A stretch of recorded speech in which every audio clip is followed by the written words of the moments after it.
Karena perkara-perkara yang nggak ada di dalam Al-Quran dan As-Sunnah, mereka perlu mentaji, ya, bagaimana memahami dalil.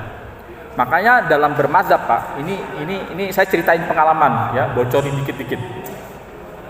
Kenapa orang yang bermazhab itu lebih punya daya imunitas?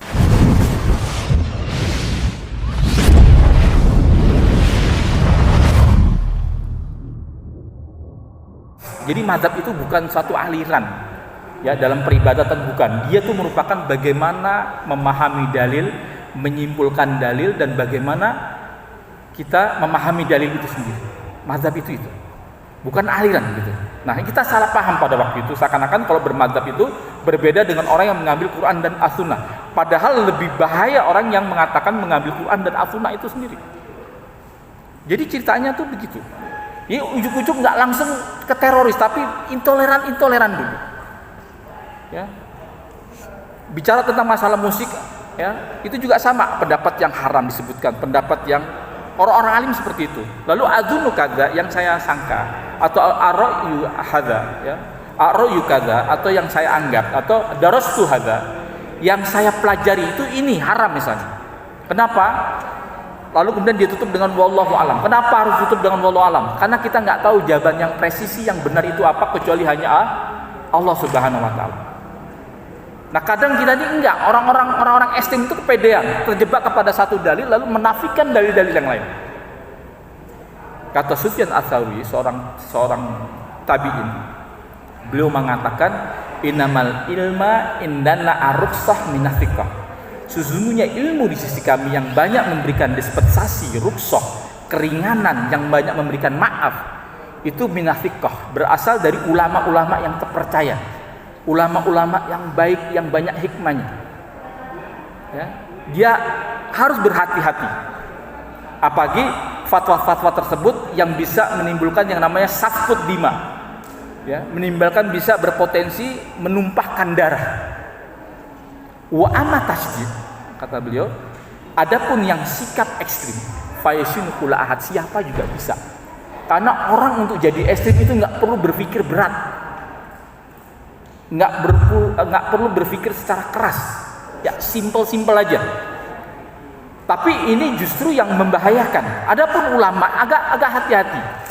Nah, kadang nih masyarakat urban, problemnya di masyarakat perkotaan, orang ingin jadi soleh, ingin jadi baik, karena dia salah cari guru, salah cari murabbi, salah cari mentor, ya, pengen yang instan, ya, dia nggak ingin capek berlelah-lelah dalam thalabul ilmi, tidak pernah mau pondok, tidak pernah belajar ilmu alat, ya, ketemu dengan ustadz-ustadz yang kemudian yang diakui sebagai seorang ustadz, ya, atau yang digadang-gadang ustadz, ya, atau ngaku-ngaku ustadz. Lalu tiba-tiba dia berfatwa terpaku pada satu dalil, ingin memenangkan pendapatnya, lalu menafikan pendapat-pendapat orang lain. Ini nih masyarakat urban kayak gini, pengen yang simpel-simpel aja, nggak ribet.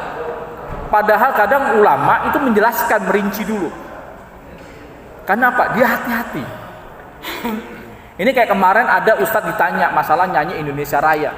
Ini banyak anggota juga, karena saya dulu, ya, ketika masuk kelompok-kelompok intoleran tersebut, itu kalau saya menghindarkan nyanyi Indonesia Raya, Pak. Karena apa? Dalam kepala saya ikut ngaji, itu musik haram. Indonesia Raya itu kekufuran. Padahal saya tinggal di asrama Kelapa II Brimob. Bapak saya Brimob, ya, bapak saya anggota polisi, kakak saya juga anggota Brimob. Saya polisi juga, ya, karena saya anak polisi dan tinggal di asrama, ya, itu luntur, Pak, wawasan kebangsaan kita habis, Pak. Cuma gara ikut-ikut pengajian sehari 2 hari yang jargonnya ingin kembali kepada Al-Quran dan As-Sunnah, tetapi banyak membangun akwalnya, pendapat-pendapatnya dengan pendapat-pendapat intoleransi. Ya, kemarin ada ustadz yang kemudian viral ditanya tentang masalah Indonesia Raya. Saya nggak nyaman ustadz kayaknya Indonesia Raya anak saya ini. Ya, kalau nggak nyaman nggak usah nyanyi gitu. Ini sekelas dokter seharusnya dia bisa mengkomparasi berbagai macam dalil. Ya, sebutin aja pendapat yang mengharamkan, sebutin ulama-ulama Saudi yang mengharamkan begini-begini karena ini adalah kekufuran. Lalu juga dia harus adil, mendapat pendapat yang memakruhkan atau pendapat yang membolehkan.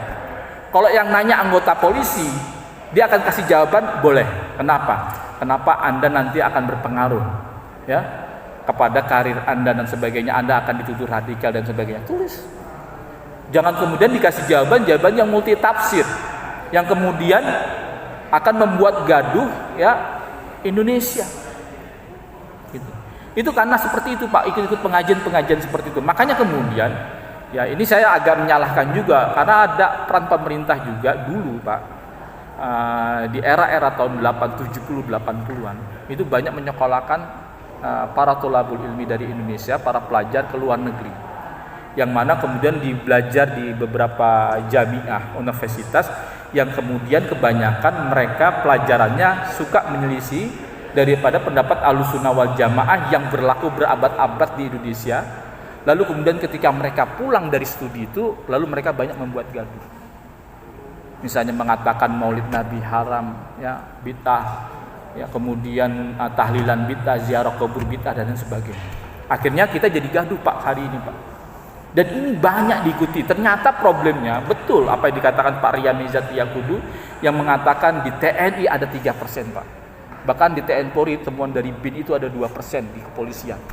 ASN lebih banyak lagi. 1 daripada 10 ASN kita itu terpapar dengan pemikiran intoleransi dan radikalisme.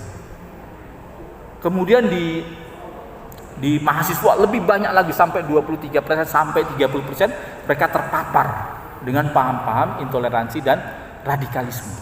Dan ini sudah banyak sekali. Masalahnya ya kalau intoleransinya nggak sembuh, nanti orang tuh berkarir Pak. Seorang teroris itu kayak saya nggak ujuk-ujuk main jadi teroris sebelum melewati level-level ini dulu, intoleransi dan radikalisme dulu. Saya takut nanti kayak ada Sofyan Sauri, ada Bribda Nesti, Bribda ini, ada Bribtu Wahyu yang mau otaki daripada perampokan ATM. Kemudian ada yang namanya Juli Karsono, seorang anggota TNI yang berhasil menembak 5 anggota polisi di Purworejo dan di Kebumen. 5 polisi ditembak mati Pak. Alasannya apa? Karena ini unsur togut. Ya, kita nggak ini banyak di anggota Polri, TNI dan sebagainya ikut kelompok-kelompok yang kayak gini nih, yang intoleransi. Takutnya mereka naik level kayak saya Pak, naik dari intoleransi naik kepada radikal, nanti radikal nggak mustahil bisa naik jadi teroris. Ini menjadi masalah problem buat masyarakat kita. Maka kemudian saya menasihati kepada bapak-bapak, ibu-ibu, ya Anda boleh jadi orang soleh, jadi orang baik, ya bahkan harus mengkaji Quran dan As-Sunnah, tapi jangan pernah salah cari guru, cari ustadz, ya cari tengku dan sebagainya. Anda harus cari betul-betul ulama. Ya, karena nanti kalau kita nggak diajarkan intoleransi, menghormati pendapat orang lain, ini bahayanya. Terpaku pada satu dalil, menaikkan bendera loyalitas anti loyalitas kepada mukhalifnya, kepada orang yang menyelisih Anda. Maka betul apa yang dikatakan oleh Ustaz Adi Hidayat yang mengatakan kalau Anda keluar dari majelis taklim, keluar dari halaqah, ya, keluar dari liko-likoan dan sebagainya, lalu keluar dari majelis taklim, Anda jadi benci terhadap saudara-saudara Anda di luar daripada kelompok kita, maka tinggalin. Ini buat catatan buat para anggota. Anda boleh jadi orang baik, tapi kalau keluar dari pengajian atau kelompok Anda menjadi merasa lebih baik, menjadi sombong, melihat pandangan yang merendahkan kepada saudara-saudara Anda di luar daripada kelompok Anda, tinggalin. Apalagi ini polisi. Ya, kita harus berdiri di semua kaki. Bagaimana kita bisa menyelesaikan persoalan-persoalan di masyarakat kita kalau kita saja juga nggak netral gitu. Itu Pak di Mabes Polri itu ada masjid di dekat Blok M Plaza itu. Itu yang ikut sampai jenderal Bu. Dan ketika saya ceramah beginian di Polda Gorontalo, di beberapa polda di Sulawesi, saya dipecam Pak. Wah ini Sofyan Sauri mantan teroris, anti kepada sunnah, kelompok sunnah dan sebagainya. Tangkap lagi jenderal. Wah, sampai dia bilang begitu. Kemarin sekitar seminggu yang lalu saya juga ceramah begini di depan anggota Polda di Direktorat Intel Pak. Itu juga sama, di situ dijapri oleh beberapa anggota Intel yang ikut kelompok-kelompok yang jargonnya kebanyakan adalah kembali kepada Quran dan As-Sunnah. Wah, dia debat saya. Saya kasih jawaban yang berimbang. Lalu dia ngotot dan sebagainya. Akhirnya saya katakan saya tidak melayani perdebatan. Oke, stop. Bayangkan seorang anggota Intel, seharusnya kalau dikasih dalil ya, yang seimbang, dia akan menghormati pendapat saya. Tapi dia anggota Polri karena sudah teracunin, terkena brainwashing daripada kelompok-kelompok ini, dia berkekeh mendebat saya. Padahal dia seorang anggota polisi. Ini bagaimana dia bisa akan menyelesaikan problem masyarakat kalau dia sudah jadi partisan? Ini jadi koreksi buat kita semua, dan mudah-mudahan pertemuan ini membawa keberkahan, ya, membuat kita nanti jadi evaluasi bagi para pimpinan untuk kemudian lebih seleksi lagi, ya, bagaimana kita kenalkan paham-paham Ahlussunnah wal Jamaah. Jangan sampai kemudian ya Aceh sebagai benteng, ya, yang mayoritas saya yakin 95% di sini adalah Ahlussunnah wal Jamaah, yang kemudian masuk paham-paham yang kemudian membuat gaduh dan lain sebagainya. Antum bisa bayangkan, ya. Saya mau cerita lagi sebelum penutup. Jadi ada seorang thalabul ilmi dari kota Tarim ke sebuah Hijaz. Thalabul ilmi ini bilang kepada seorang syekh, "Syekh, saya mau belajar sama antum. Saya ingin belajar agama dengan antum." "Kamu dari mana?" kata syekh tadi. "Saya dari Tarim." "Bukankah Tarim itu bermadzhab Syafi'i?" "Iya, syekh." "Betul, tapi saya ingin belajar sama antum." "Jangan belajar sama saya." "Loh, kenapa?" "Ya, nanti saya akan rekomendasikan, memberikan tazkiyah kepada antum seorang syekh yang ilmunya juga sama kayak saya." "Kenapa saya nggak boleh belajar sama saya?" kata syekh tadi. "Karena kamu nanti kalau pulang, ya, kamu pertama buat gaduh, ya, pendapat-pendapat Anda nanti akan banyak menyelisih daripada masyarakat di kota Anda. Yang kedua, Anda tidak ada teman diskusi nantinya. Dan sekarang kita banyak, Pak, menyekolahkan adik-adik kita, mahasiswa dan sebagainya ke luar negeri. Lalu mereka mendapatkan pelajaran-pelajaran atau ajaran-ajaran yang berbeda dengan masyarakat di kampungnya. Lalu mereka pulang ke kampung tersebut, apa yang terjadi hari ini? Inilah Indonesia, ya.